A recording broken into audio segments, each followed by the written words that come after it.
Om Swastiastu, perkenalkan nama saya Komang Teguh Widya Dinata dengan NIM 2015-09-1073, Prodi Sistem Informasi, jurusan Teknik Informatika, Fakultas Teknik dan Kejuruan Universitas Pendidikan Ganesha. Nah, di sini saya akan mempresentasikan tentang audit teknologi informasi menggunakan framework COVID-5. Di sini langsung saja saya akan mempresentasikan tentang COVID-5 ini. Nah, apa sih itu COVID-5? COVID-5 merupakan kerangka kerja berisi best practice untuk tata kelola dan manajemen teknologi informasi atau TI. Tata kelola dan manajemen TI itu sendiri merupakan disiplin yang ditunjukkan untuk memastikan penerapan IT untuk investasi berbasis IT memiliki value yang bersifat optimal bagi organisasi baik dari sisi manfaatnya. Nah, selanjutnya, COVID merupakan framework yang memberikan pendekatan yang sederhana dan sistematis guna membantu beragam pihak, terutama pimpinan organisasi, untuk melaksanakan tugas tersebut. COVID Foundation adalah materi dasar yang menjadi fondasi bagi kompetensi pemanfaatan COVID lainnya seperti sertifikasi COVID Implementation dan COVID Assessor.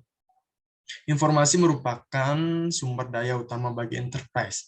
Teknologi memegang peranan penting yang dapat meningkatkan fungsi information pada enterprise, sosial, publik, dan lingkungan bisnis. COVID-5 memberikan layanan kerangka kerja secara kompetitif untuk membantu pemerintahan dan manajemen TI dalam sebuah perusahaan mencapai tujuan yang diharapkan. Untuk selanjutnya, apa sih fungsi dari COVID-5 tersebut? COVID-5 menyediakan kerangka kerja IT, governance, dan kontrol objektif yang merinci bagi manajemen, pemilik proses bisnis, pemakai, dan auditor karena mengelola teknologi informasi secara holistik sehingga nilai yang diberikan oleh teknologi informasi dapat tercapai dengan optimal dengan memperhatikan segala aspek tata kelola teknologi informasi mulai dari sisi people, skill, competition, service, infrastruktur, dan application yang merupakan bagian dari enablers suatu tata kelola teknologi informasi. Nah, di sini saya sudah merangkum atau mengkaji dari 3 jurnal yang sudah saya cari, yaitu yang pertama ada jurnal yang berjudul Audit Sistem Informasi Absensi pada Kejaksaan Negeri Kota Bandung menggunakan framework COVID-5. Yang kedua ada Audit Sistem Informasi pada Perpustakaan ARS Universitas menggunakan framework COVID-5. Yang ketiga yaitu ada Audit Tata Kelola Teknologi Informasi menggunakan framework COVID-5 pada PT Bisma Tunas Jaya Sentral. Nah, langsung saja kita akan menjelaskan yang pertama terlebih dahulu, yaitu audit sistem informasi absensi pada Kejaksaan Negeri Kota Bandung menggunakan framework COVID-5. Nah, perkembangan sistem informasi sampai saat ini telah mendukung proses teknologi bagi berbagai perusahaan seperti pengguna sistem informasi absensi pada Kejaksaan Negeri Kota Bandung untuk Negeri Kota Bandung. Untuk itu diperlukan evaluasi atas penggunaan sistem informasi yang dimiliki Kejaksaan Negeri Kota Bandung untuk memastikan bahwa sistem informasi yang dimiliki telah memberikan kemudahan bagi instansi. Selama ini, implementasi sistem telah berjalan untuk mendukung prosedur kegiatan absensi. Diharapkan dengan dilakukannya audit sistem informasi ini agar sistem absensi yang ada pada Kejaksaan Negeri Kota Bandung ini akan menjadi jauh lebih baik lagi. Selanjutnya, audit sistem informasi ini dilakukan untuk memastikan bahwa perusahaan atau instansi prosedur yang digunakan berjalan dengan semestinya. Maka dari itu, penulis menggunakan COVID-5 ini sebagai kerangka kerja yang digunakan dalam mengaudit sistem informasi. COVID merupakan sebuah kerangka menyeluruh yang dapat membantu perusahaan dalam mencapai tujuannya. Baik, selanjutnya ada permasalahan penelitian atau objek auditnya. Rekomendasi dari hasil audit adalah perbaikan dan peningkatan sistem informasi absensi dan tata kelola teknologi informasi dari Kejaksaan Negeri Kota Bandung. Audit sistem informasi berfungsi untuk memastikan sistem informasi dalam perusahaan ini, melakukan pengamatan aset informasi, menggunakan sistem dengan efektif dan efisien, dan menjaga integritas. Nah, di sini Kejaksaan Negeri Kota Bandung ini ingin mengupdate sistem informasi absensi dan tata kelola teknologi informasinya. Terus selanjutnya framework dan domain audit. Nah, sistem yang digunakan harus mampu mengelola menyampaikan dan menjaga keamanan informasi dengan baik. Maka perlu dilakukannya audit bertujuan untuk mengevaluasi tata kelola informasi yang berjalan. Dalam penelitian ini menggunakan model kapabilitas sebagai alat ukur terhadap jawaban responden dari kuesioner yang dibuat berdasarkan framework COVID-5 dengan domain MAI, yaitu monitor, evaluate, and access berbagai acuan. Jumlah responden yang dilibatkan dalam pengisian kuesioner hanya diambil sebanyak 5 orang, yaitu para kepala saksi Kejaksaan Negeri Kota Bandung yang kesehariannya melakukan pengoptimalan SIMPIX. Untuk selanjutnya, proses atau alur audit. Nah, tahapan-tahapan diagram alur metode penelitian, adapun tahap-tahapannya adalah sebagai berikut. Nah, yang pertama ada identifikasi masalah penelitian. Diawali dengan melakukan analisis dan identifikasi suatu masalah yang terjadi pada Kejaksaan Negeri Kota Bandung dan bagaimana cara memecahkan permasalahannya. Yang kedua ada metode pengumpulan data. Nah, di metode kedua ini metode pengumpulan data yang dilakukan dengan cara yang pertama yaitu observasi metode. Ini dilakukan mengumpulkan data, yaitu dengan cara melakukan pengamatan pada proses pengambilan data absensi karyawan di Kejaksaan Negeri Kota Bandung, sehingga penelitian dapat mengetahui dan menganalisis alur sistem absensi yang berjalan pada Kejaksaan Negeri Kota Bandung tersebut. Nah, yang kedua ada wawancara. Metode ini dilakukan dengan cara mengajukan pertanyaan-pertanyaan secara langsung dengan operator dan orang-orang yang terkait dalam pemanfaatan TI dan SI pada aplikasi SIMPIG agar mendapatkan data yang berguna dalam penelitian yang dilakukan peneliti kuesioner tersebut. Yang ketiga yaitu kuesioner. Nah, kuesioner adalah teknik pengumpulan data dengan cara memberi pertanyaan atau pernyataan tertulis kepada responden untuk dijawab. Yang terakhir, yang keempat, dokumentasi. Nah, metode ini mengumpulkan dokumentasi yang berhubungan dengan data penelitian yang dilakukan seperti mencatat hasil wawancara. Untuk selanjutnya, yaitu tahapan yang ketiga, yaitu tahapan atau proses audit. Nah, di tahapan atau proses audit ini ada dua, yaitu yang pertama proses audit pada tahapan ini dilakukan proses audit pada sistem informasi absensi menggunakan framework COVID-5 dan subdomain MAI. Yang kedua yaitu analisis hasil. Pada tahapan terakhir menganalisis hasil pengolahan data, kemudian diteruskan capability level dari masing-masing subdomain sesuai dengan framework COVID-5. Selanjutnya yang keempat yaitu proses sistem informasi absensi. Nah, proses berjalannya sistem informasi absensi menggunakan frame unlock. Nah, yang pertama yaitu tahapan yang pertama di mana para pegawai mulai datang ke instansi. Yang kedua atau tahapan yang kedua di mana para pegawai mulai melakukan kegiatan absensi dengan menghadapkan wajah ke depan layar frame unlock dan pertahankan posisi tersebut sampai ada notifikasi. Yang ketiga yaitu tahapan terdapat kondisi di mana bila wajah dari pegawai tersebut sedang dibaca oleh aplikasi Fast Unlock, apakah dapat terdeteksi atau tidak. Yang keempat yaitu tahapan keempat, setelah terdeteksi maka data absensi pegawai tersebut langsung terinput ke personalia. Dan yang terakhir atau yang kelima yaitu tahapan kelima, setelah data absensi terinput ke personalia, data tersebut akan terinput ke dalam database aplikasi SIMPIG dan selesai. Nah, subjek atau pihak yang diaudit di Kejaksaan Negeri ini, yaitu subjek yang diaudit ialah sistem informasi absensi dan tata kelola teknologi informasi di Kejaksaan Negeri Kota Bandung. Diharapkan dengan dilakukannya audit sistem informasi ini agar sistem absensi yang ada di Kejaksaan Negeri Kota Bandung akan menjadi jauh lebih baik lagi. Seperti itu. Nah, dan hasil auditnya di dalam penelitian ini, penelitian menggunakan capability level COVID-5 sebagai alat ukur terhadap jawaban responden dari kuesioner yang dibuat berdasarkan framework COVID-5.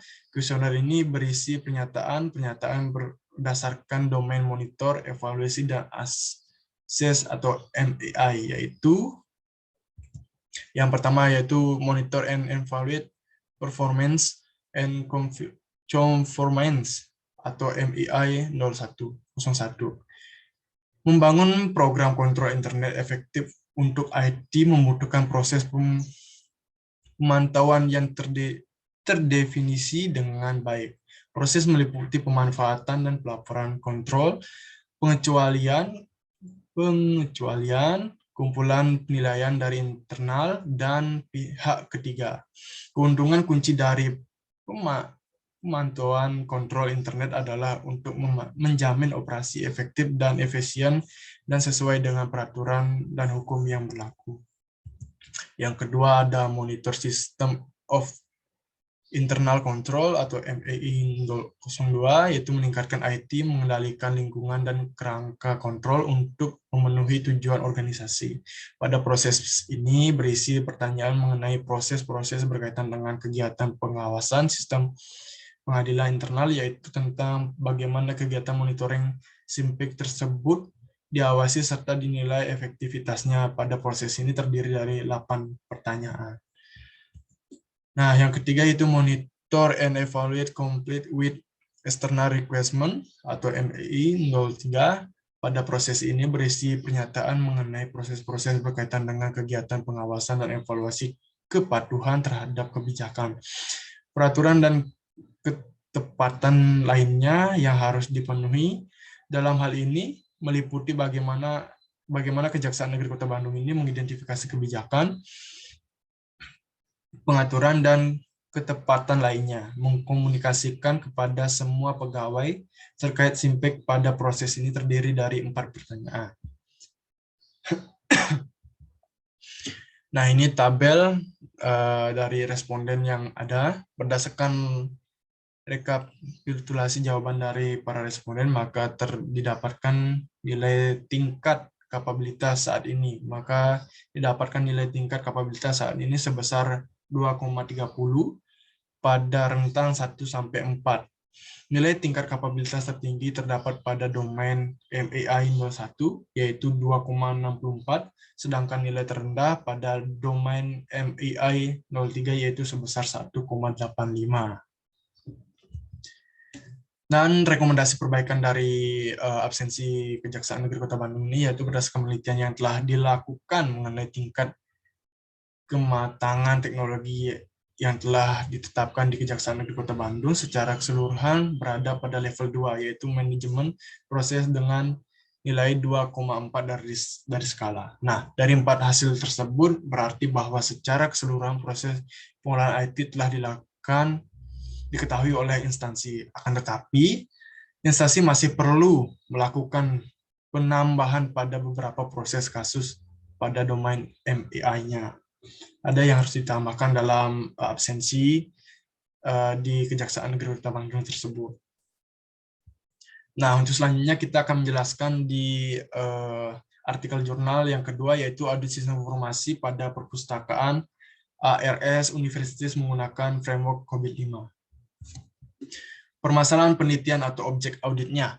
Pada jurnal Lampung Pos terdapat permasalahan keamanan cyber di Lampos.com yang menimbulkan kerugian bagi pihak Lampos dan juga rekanan perusahaan masih berada dalam suatu grup perusahaan. Untuk menjaga keamanan sistem informasi perusahaan, maka dibutuhkan suatu teknologi atau sistem dengan tata kelola keamanan informasi yang baik untuk menjaga aset informasi dan mencegah terjadinya aktivitas yang dapat merugikan perusahaan. Nah, framework dan domain audit. Nah, kerangka kerja COVID-5 memiliki domain yang bisa dipilih, yaitu domain DSS, Delivery, Service, and Support, atau MAI, Monitor, Evaluate, dan Asset. Dan BAI, Build, Acquire, and Implements. Metode penelitian ini memakai beberapa metode, yaitu metode literatur, metode model konseptual, dan analisis. Tujuan penelitian ini yaitu untuk meningkatkan program audit, mengatasi permasalahan dan pengambilan keputusan dalam menggunakan COVID-5 dengan menggunakan domain DSS atau MEI dan BAI. Proses atau alur audit. Nah, proses utama dimulai dari perencanaan atau planning. Tahap ini dilakukan dengan mengumpulkan data-data sebagai berikut. Yang pertama yaitu wawancara. Mewawancarai staf IT untuk mengidentifikasi masalah yang pernah terjadi di sistem Lampos. Yang kedua ada observasi, mengamati tata kelola sistem informasi Lampos. Yang ketiga ada studi literatur, mengumpulkan bahasa referensi serupa teori yang mendukung hasil penelitian. Yang keempat, menentukan proses bisnis metode yang digunakan untuk menganalisis sistem informasi yaitu COVID-5. Yaitu proses yang kedua yaitu pekerjaan lapangan yang meliputi yang pertama membuat kuesioner. Penelitian membuat pertanyaan pada kuesioner berdasarkan pedoman pada framework COVID-5 yang terkait dalam tata kelola keamanan sistem informasi untuk mencegah terjadinya tindakan cracking pada Lampos. Yang kedua menyebarkan kuesioner. Nah, pada penelitian ini penyebaran kuesioner kepada berbagai TI Lampos sebanyak 6 orang dan reaksi Lampos sebanyak 24 orang yang dilakukan pada tanggal 3 sampai 31 Desember 2018 yang digunakan untuk mengukur kapabilitas dan tata kelola keamanan sistem informasi perusahaan. Proses yang ketiga yaitu pelaporan atau reporting, yaitu sebagai berikut. Yang pertama yaitu mengukur tingkat kapabilitas. Mereka pengisian kuesioner untuk menghitung dan mengukur tingkat kapabilitas tata kelola keamanan sistem informasi untuk dijadikan laporan hasil analisis. Yang kedua yaitu menganalisis GAP, kesenjangan. Dalam menganalisa GAP, kesenjangan tingkat kapabilitas untuk menemukan permasalahan yang terjadi pada tata kelola keamanan sistem informasi perusahaan. Baik, subjek atau pihak yang diaudit atau audiences. Yaitu subjek yang diaudit yaitu sistem informasi pada perusahaan ARS, pada perpustakaan ARS universitas. Universitas di mana sistem informasi yang diberikan dapat membantu untuk mengontrol manajemen mendata buku dan pengguna, maka dari itu perlu dilakukannya audit sistem informasi untuk mengevaluasi kinerja sesuai dengan framework yang digunakan. Hasil audit, hasil tingkat kematangan yaitu multi level pada sistem informasi perpustakaan ARS Universitas khususnya pada domain DSS tersebut berada pada level 4 yang dimana hasil ini menunjukkan bahwa tingkat kematangan sudah terukur dan terintegrasi antar proses yang hampir mendekati dengan kondisi yang diharapkan dengan kondisi GAP saat ini yang dimana rata-rata 1,03. Yang ketiga yaitu atau artikel yang ketiga yaitu audit tata kelola teknologi informasi menggunakan framework COVID-5 pada PT Bisma Tunas Jaya Sentral. Nah, permasalahan penelitian atau objek auditnya yaitu PT Bisma Tunas Jaya Sentral adalah perusahaan yang bergerak di bidang penjualan barang jadi khususnya sepeda motor, suku cadang atau spare part, dan servis sepeda motor khusus brand Yamaha. Nah, yang pertama yaitu ada transaksi jual beli unit sepeda motor dan spare part hampir seluruhnya membutuhkan IT. Namun perkembangan TI di perusahaan ini belum optimal. Yang kedua yaitu saat konsumen mendaftar servis, terdapat antrian yang cukup panjang dikarenakan proses daftar servis tiap konsumen yang relatif lama. Yang ketiga,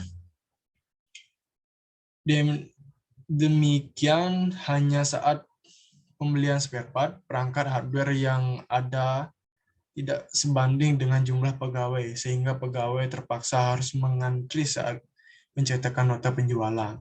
Yang keempat, terdapat proses-proses lain yang pencatatannya masih dilakukan secara manual sehingga waktu pelayanan relatif lama. Rawan terjadi kesalahan dan kehilangan data karena sistem penyimpanan yang pengolahannya data belum terkomputerisasi.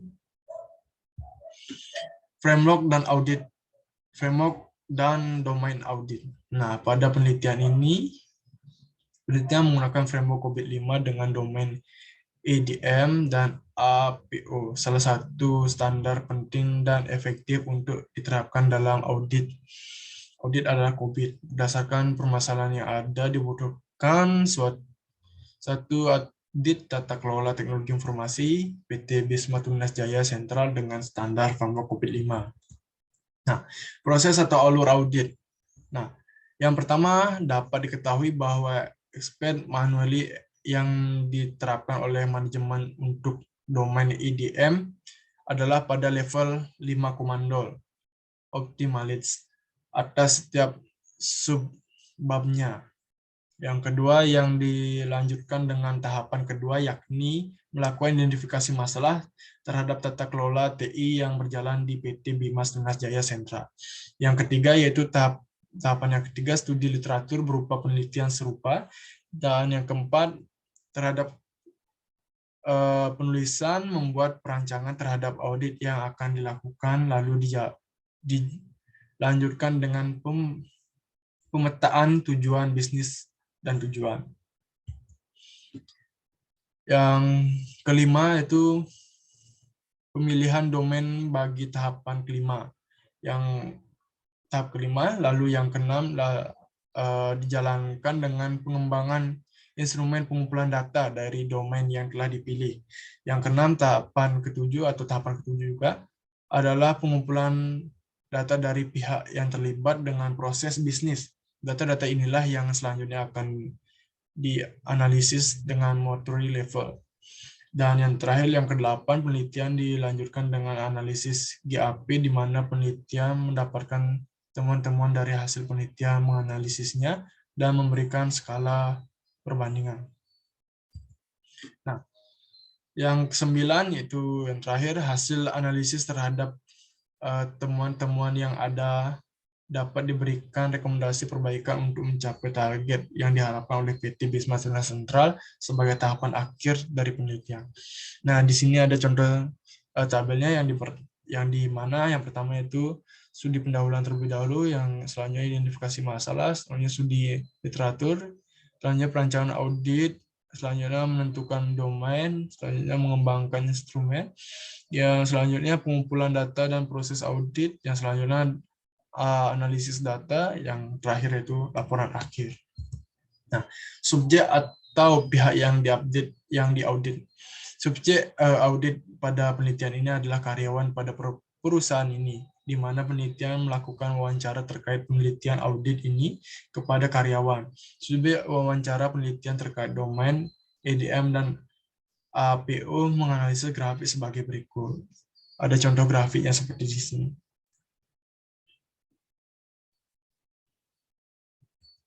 Selanjutnya, hasil audit. Nah, berdasarkan domain EDM mendapatkan hasil sebagai berikut.